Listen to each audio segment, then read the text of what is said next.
una de las herramientas que vamos a ir desarrollando y que nos conecta con esta búsqueda interior de tener un equilibrio e ir logrando nuestra propia respuesta de relajación, se denomina flexibilidad psicológica.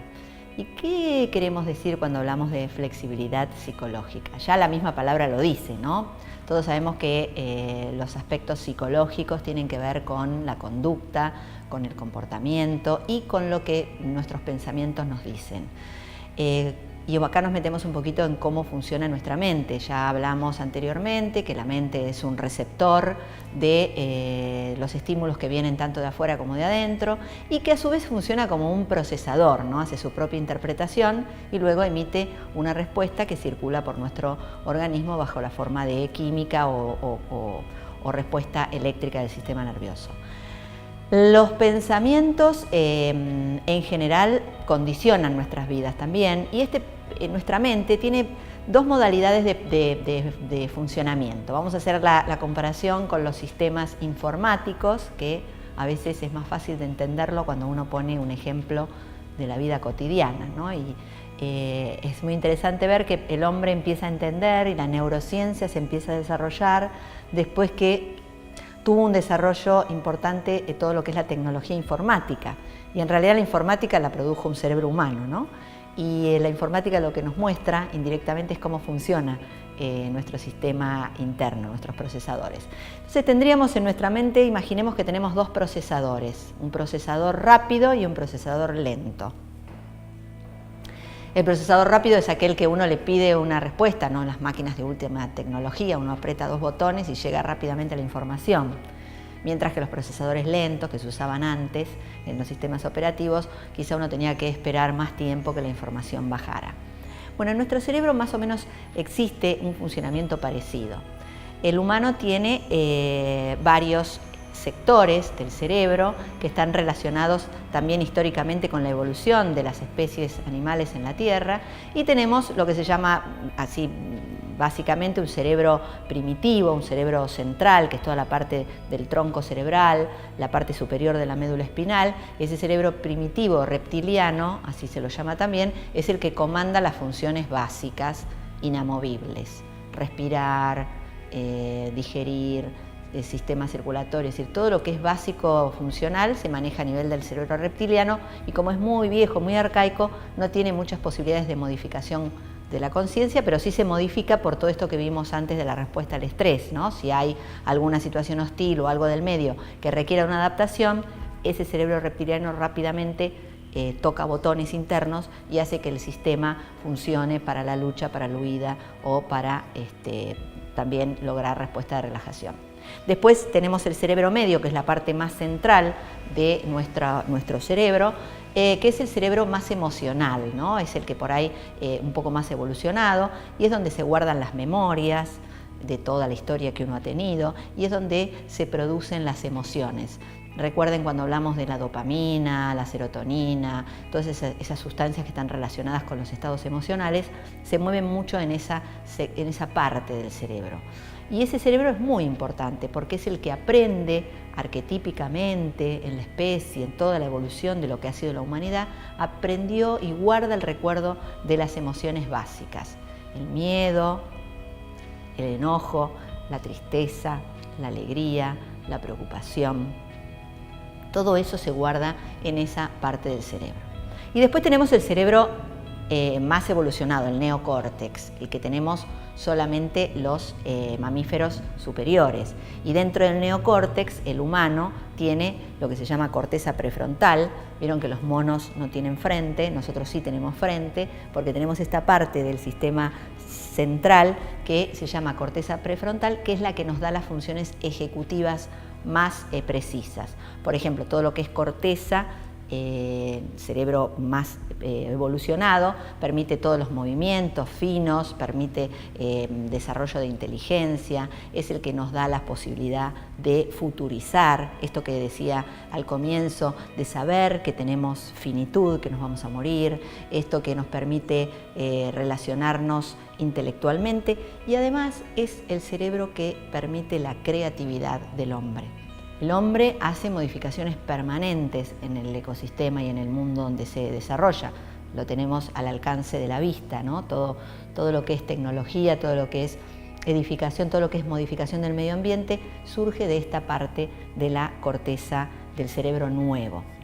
Entonces, primitivo, funciones básicas; cerebro medio, funciones emocionales; corteza prefrontal, funciones creativas, operativas; diseño, futuro, programación, decisiones, toma de decisiones, qué es lo que vamos a hacer, inteligencia. Y así como el cerebro primitivo reptiliano funciona automáticamente on-off y tiene muy pocas posibilidades de modificarse, el cerebro medio es el procesador rápido. El cerebro medio es el que aprende de chiquitito cómo son las cosas, cómo vincularnos, cómo es la educación, cómo es el amor, qué cosas están bien, qué cosas están mal. Guarda todo ahí y genera hábitos de respuesta, ¿sí? Uno aprende en el desarrollo de sus primeros años de vida, como cachorro humano, aprende en el ámbito donde se desenvuelve, cómo son los valores, cuáles son las condiciones favorecidas y desfavorecidas, ¿no? Cuando un niño hace algo y recibe una gratificación, lo va a grabar como algo que está bien. Si el niño hace algo, no sabe si es bueno o malo, hace algo y se lo reprime o tiene una conducta, una actitud por parte de los cuidadores de prohibición, sabe que eso lo va a poner en el casillero que está mal. Entonces así se va construyendo todo el bagaje de información del comportamiento y la conducta emocional en ese cerebro medio, que crea los hábitos, ¿sí? Nadie piensa cuando tiene que entrar, como un adulto tiene que entrar a una casa, conocer a una persona nueva, nadie está pensando, tengo que entrar, saludar amablemente, darle la mano a la persona, ser respetuoso, cuidar. Eso ya sale como un hábito, porque está aprendido desde muy pequeño. ¿Cuáles son los condicionamientos? ¿Cuáles son las creencias? ¿Está bien saludar a una persona cuando yo la conozco por primera vez? Está mal, uno le dice a un niño, recibir cosas de una persona desconocida, y así se va armando todo un archivo de memoria en ese cerebro medio mesencefálico que guarda las emociones. Y ahí eso actúa como hábito, como aprendizaje, como un procesador rápido, ¿sí? Cuando pase algo que requiera de esa información, va a salir automáticamente.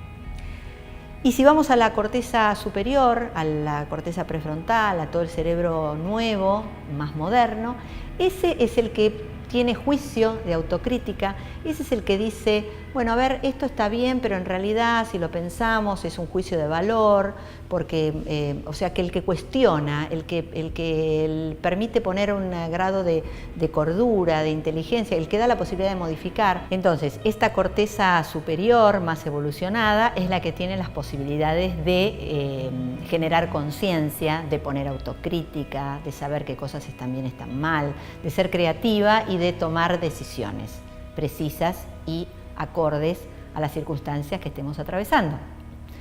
Pero ese procesador es un procesador lento, no es tan rápido como el otro. Por lo tanto, si yo no estoy consciente de lo que está pasando, lo primero a que va a echar mano el cerebro para una respuesta en una situación determinada va a ser al procesador lento, al procesador rápido, o sea, a ese cerebro con las memorias adquiridas y con el sistema de creencias.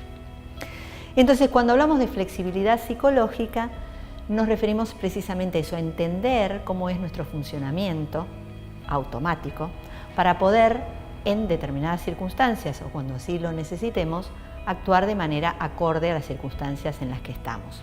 Ser flexible psicológicamente implica actuar de manera acomodada, acorde y armónica con las circunstancias que están ocurriendo en ese preciso momento que están ocurriendo las cosas, ¿sí? Porque si yo no trabajo con la presencia más absoluta, con lo que estaba aconteciendo en ese preciso momento, probablemente me quede tomado por mi sistema de creencias y la respuesta física va a ser diferente.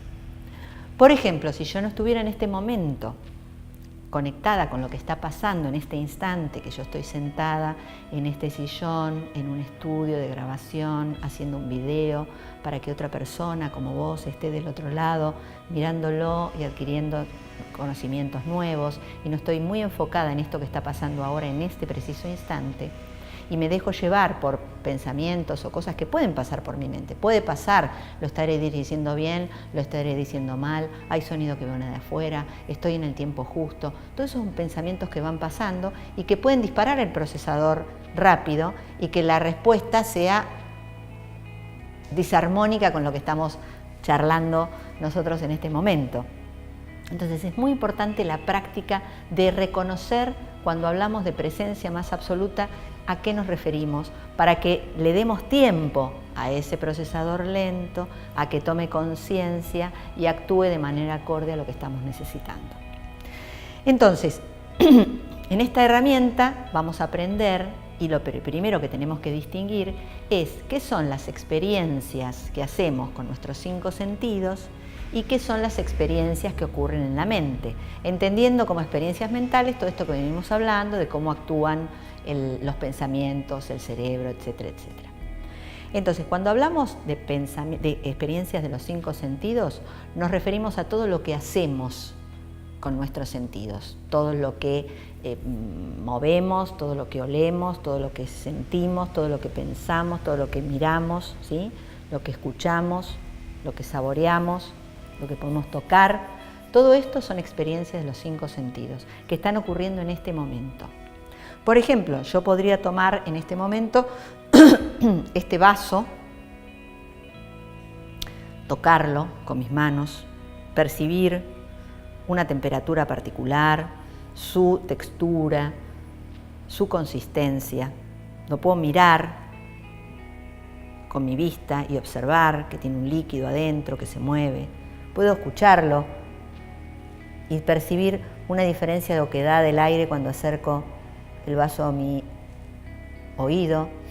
Puedo oler y percibir en este momento cómo es esta experiencia de oler este líquido. Lo puedo saborear y en este momento estoy percibiendo todo lo que estoy haciendo con mis 5 sentidos con este vaso, ¿sí? Pero también puedo hacer esto, saco el vaso de mi vista, no lo tengo más. Y si alguien me preguntase, vos me preguntás, ¿cómo es la experiencia del vaso? ¿Podés reproducirme cómo es tocar, sentir? Sí, yo podría decir perfectamente, es un vaso duro, alargado, con una superficie externa lisa, que adentro tiene un líquido transparente, que al acercarlo al oído produce una sensación de oquedad. Es decir, puedo hacer una descripción perfectamente detallada de lo que mis 5 sentidos percibieron. Ahora, si vos en este momento me decís, bueno, no pienses más en el vaso con agua, sacátelo de la cabeza. Y los invito a que hagan el ejercicio. Es imposible que eso desaparezca como desapareció el vaso de la experiencia concreta. Entonces, de eso se trata cuando hablamos de experiencias mentales que están registradas y grabadas y que es muy difícil que desaparezcan, como cuando yo hago desaparecer un vaso de mi visión, y de experiencias de los 5 sentidos, que es lo que experimentamos en nuestra vida cotidiana y es lo que hacemos permanentemente. Entonces, ¿hay algo que nos permite distinguir entre una experiencia mental y una experiencia de los 5 sentidos? Sí, una pausa, pararme, como hice yo recién. Me paro, respiro, conecto y trato de ver cuáles son las acciones que yo estoy haciendo y veo, parada con esta pausa, si puedo hacer otras acciones diferentes a las que van a salir con el piloto automático. Entonces me desprendo, me separo un poco de mi yo. Lo puedo mirar desde afuera como si fuera un observador externo, puedo mirar la escena y puedo decidir desde la conciencia, desde mi procesador lento, cuál va a ser la acción que me acerque más a algo saludable, a un valor, algo que a mí me haga bien y me saque por ahí de repeticiones automáticas. Seguramente ya a esta altura de la charla todos habrán pensado en situaciones particulares, ¿no? De cómo cuando uno hace algo mecánicamente, muchas veces, y los invito a que repasen la historia personal, uno programa hacer algo, una entrevista de trabajo, una entrevista con alguna persona en particular, y uno piensa y se prepara. Bueno, cuando llegue voy a hacer tal o cual cosa y le voy a decir esto y me voy a comportar de esta manera y voy a tratar de que no se me note. Y llegado el momento, cuando se produce el encuentro, pasa lo que no tenía que pasar, ¿no? Y uno se enoja y cuando se va dice, pero otra vez hice lo mismo, ¿por qué caigo en la repetición? Un poco de esto se trata. Si yo aprendo a ser flexible psicológicamente, si aprendo a poner la pausa con las herramientas que vamos a ir aprendiendo y que ya estamos aprendiendo, aprendo a poner la pausa, respiro, miro, observo, reconozco cuáles son las sensaciones corporales que me hacen actuar de una determinada manera con ese procesador rápido, las puedo reconocer, las puedo aceptar y tengo la posibilidad de elegir cuál es el camino más propicio para acercarme a mis valores o tener una respuesta más saludable. Así que bueno, vamos a seguir hablando un poco más de todo esto.